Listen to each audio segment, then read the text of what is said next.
Hey guys, Nintendrew here. Today I'll be showcasing an obscure corner of the Nintendo DS library, specifically games that run exclusively on the Nintendo DSi.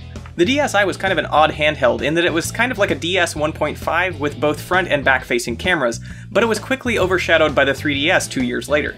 However, in that short period of time, there was a very small collection of games which relied on the DSi's features and wouldn't work in an original DS. Well, I'm happy to say I recently finished this set from my collection, and in this video we'll be taking a look at each title. So, let's get to it.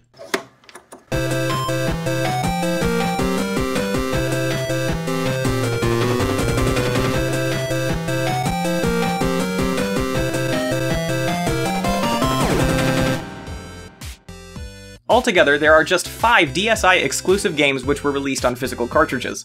Of course, the DSiWare service had plenty of DSi exclusive games, but from what I was able to find, Nintendo apparently really tried to convince developers who wanted to rely on the console's new features to stick to digital-only distribution, which may be why we ended up with so few physical releases.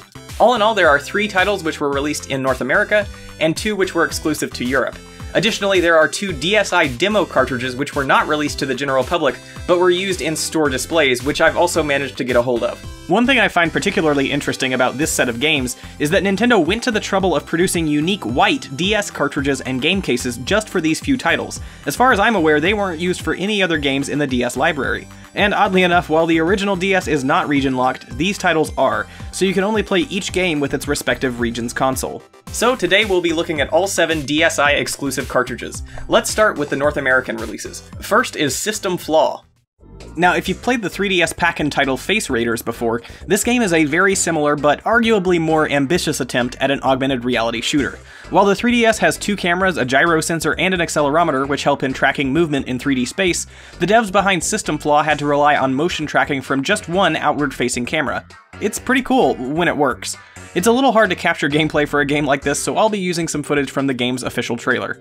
Unfortunately, there's not a whole lot of depth here, and today this sort of game has been fully explored and improved upon with countless mobile games for smartphones, so there isn't much reason to revisit it today. Pretty surprising from the publisher behind such classics as Family Game Show and Gummy Bears Mini Golf. Maybe not. I should mention though that all the titles in this video are compatible with the Nintendo 3DS family of systems as well, so if you happen to pick up any of these games, you'll be able to play them with the newer handheld. Next is Picture Perfect Hair Salon.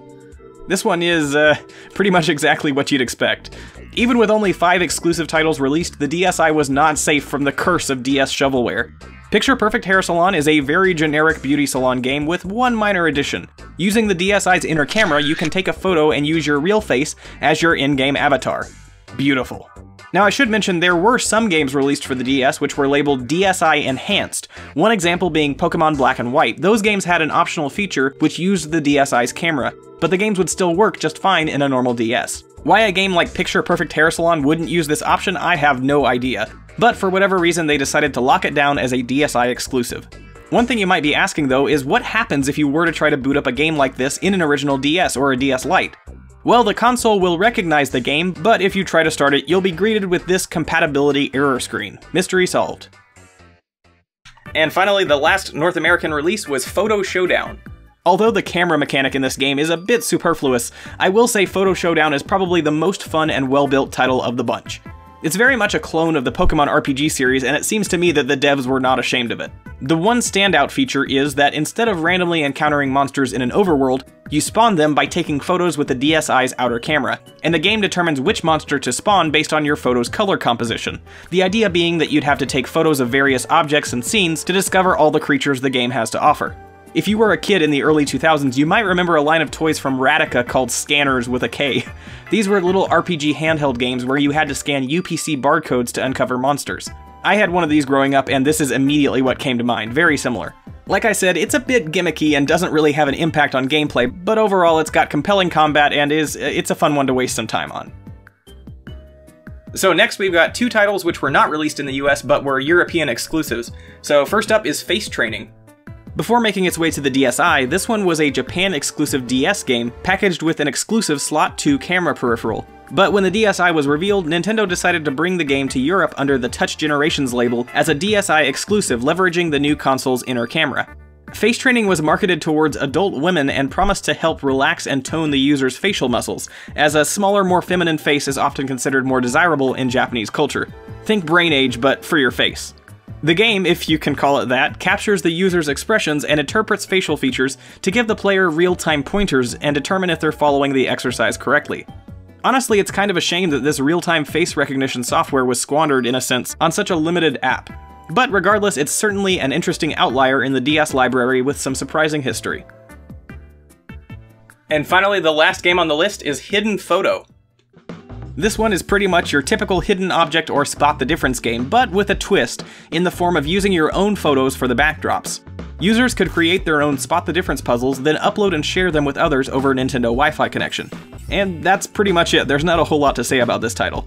Surprisingly, the game launched for a whopping £30 in the UK, which at the time was the equivalent of about $50 US. So as you might expect, this one saw very few sales and was passed over by the vast majority of players when it hit stores in 2011. Additionally, the DSi had one more exclusive title in development called Ghostwire. It was intended to be an augmented reality horror game in the vein of titles like Fatal Frame and Spirit Camera, but unfortunately it was quietly cancelled and never saw the light of day. Just figured I'd toss a mention in, as it was very close to launch and already had some promotional trailers before it was canned. Alright, so that's all the games that came out for DSi on physical media, but now let's check out those unreleased, not-for-resale demo cartridges. If you've seen my video on DS Download Station cartridges, these are somewhat similar, but rather than providing playable demos for established and upcoming games, these guys were filled with a collection of trailers and would play on loop in store kiosks. As the label indicates, they were intended to promote the new DSi XL system in the months following its launch, mainly to show off what gameplay would look like on the new and improved screens. Some of the titles showcased include New Super Mario Bros., Flipnote Studio, The Legend of Zelda Spirit Tracks, and WarioWare DIY, among many others. Of course, there's not really any reason for a casual gamer to have these 2 volumes of unreleased demo videos, but for a collector like myself, it's really cool to have such a rarely seen piece of marketing material. With these demos included, I believe I've finished not only the complete set of games, but also the complete set of DSi cartridges worldwide. And collectors, let me know if I'm wrong if you know of any more DSi exclusive cartridges out in the wild. I'd love to confirm that I've put together the complete set.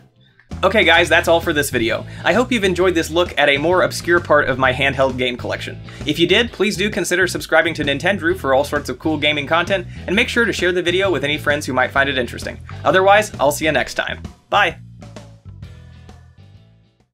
Hey guys, thanks again for checking out the video and for making it all the way to the end. Hope you enjoyed. As always, I've got links to all my social media in the description below, Facebook, Twitter, Instagram, Discord, that sort of thing. And if you'd like to help out even more, I've got a link to my Patreon on the right side of your screen. Otherwise, I hope you'll look out for the next video. Take care.